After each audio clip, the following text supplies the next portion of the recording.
Hello guys, welcome back to our channel SSC aspirant Taruna. कैसे हैं आप सब? आई होप आप सब अच्छे होंगे और आपकी प्रिपरेशन अच्छी चल रही होगी। तो जैसे कि पिछली वीडियो में हम लोगों ने lakes of the world discuss किया था, तो उसी का सेकंड पार्ट आज हम लोग डिस्कस करेंगे। तो चलिए शुरुआत करते हैं उसकी।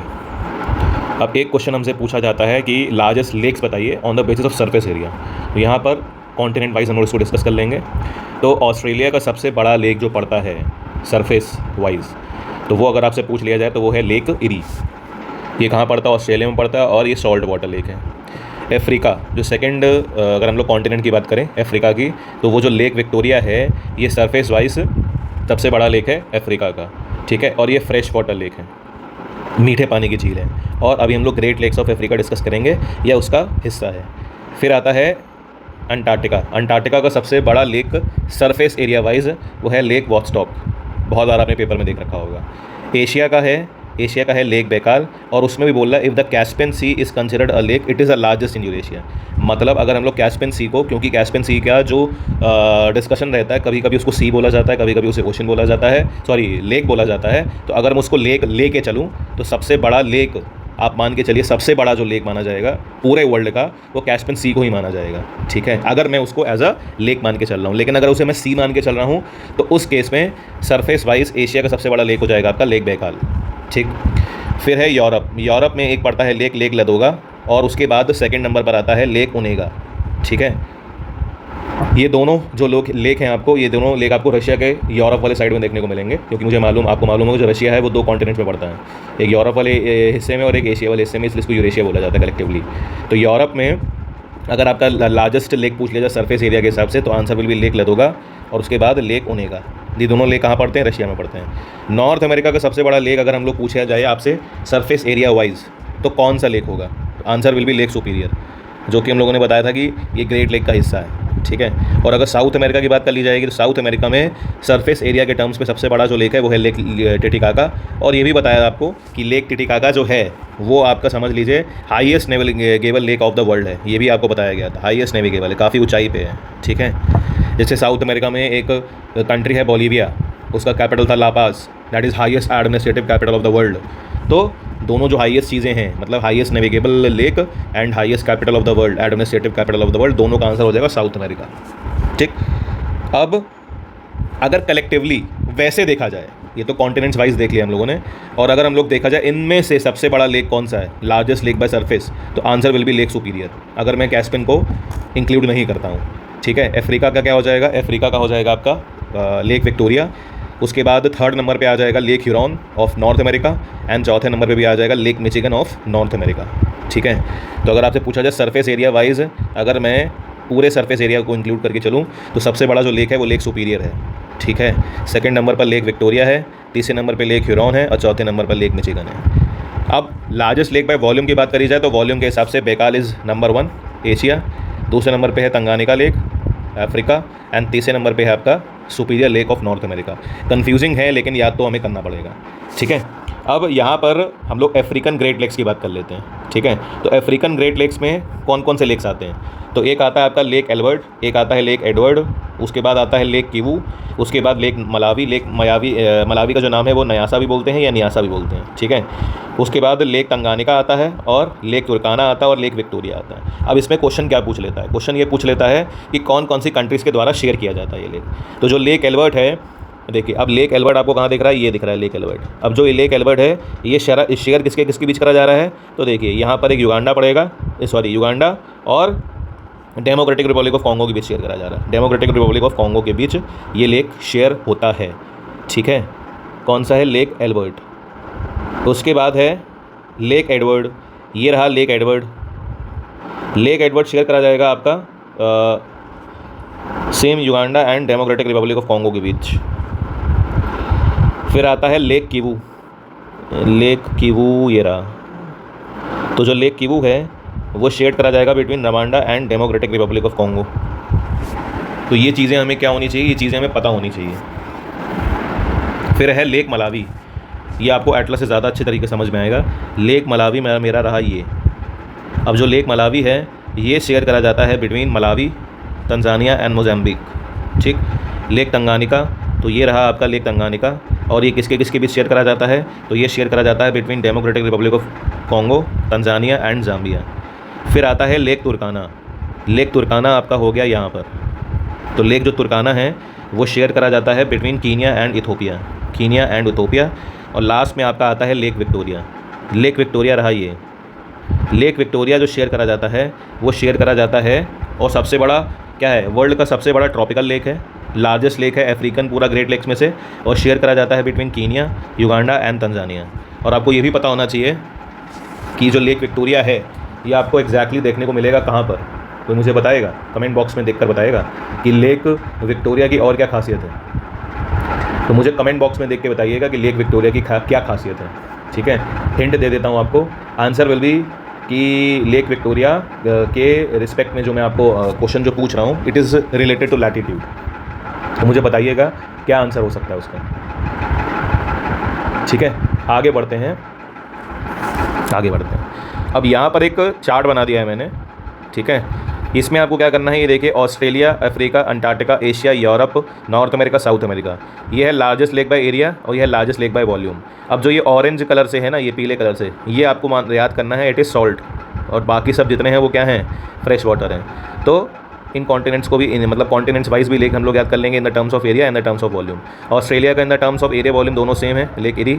अफ्रीका का in the terms of area lake Victoria, volume के टर्म्स में तंगानिका। अंटार्कटिका का वॉस्टॉक और वॉस्टॉक दोनों हैं in the terms of area and volume. Asia का in the terms of volume and Baikal, अगर मैं कैस्पियन को इंक्लूड नहीं कर रहा हूँ, ठीक है। तो बेकाल एंड बेकाल। यूरोप का लेक लदोगा सेम है ऑलमोस्ट। नॉर्थ अमेरिका का भी सुपीरियर एंड साउथ अमेरिका का भी टिटिकाका एंड टिटिकाका। तो ये टेबल आपको पता होना चाहिए।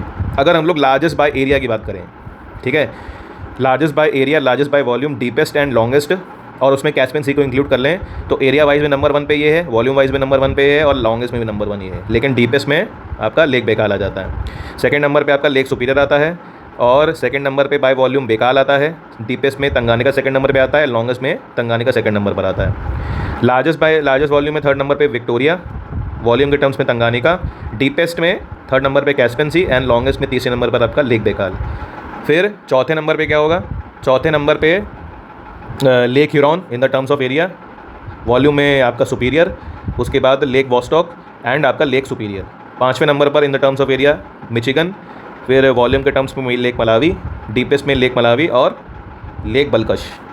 अब मुझे कोई बताएगा लेक बल्कश कहाँ पर है, लेक बल्कश किस कंट्री में लोकेटेड है। तो ये जो लेक बल्कश है ये आपको देखने को मिलेगा कजाकिस्तान में, ठीक है। अब यहाँ पर लेक वॉस्टॉक पढ़ रहे थे हम लोग। लेक वॉस्टॉक को जो नाम दिया जाता है वो सब ग्लेशियर लेक बोला जाता है। क्यों बोला जाता है, और ये अंटार्कटिका में है। सब ग्लेशियर लेक ऐसा लेक होता है जो कि किसी ग्लेशियर के अंडर फाउंड करा जाता है, उसे हम लोग क्या बोलते हैं, सब ग्लेशियर लेक बोलते हैं, ठीक है। तो ये लेक वॉस्टॉक आपका सब ग्लेशियर लेक है, जो कि कहाँ पर देखने को मिलेगा आपको, अंटार्कटिका में।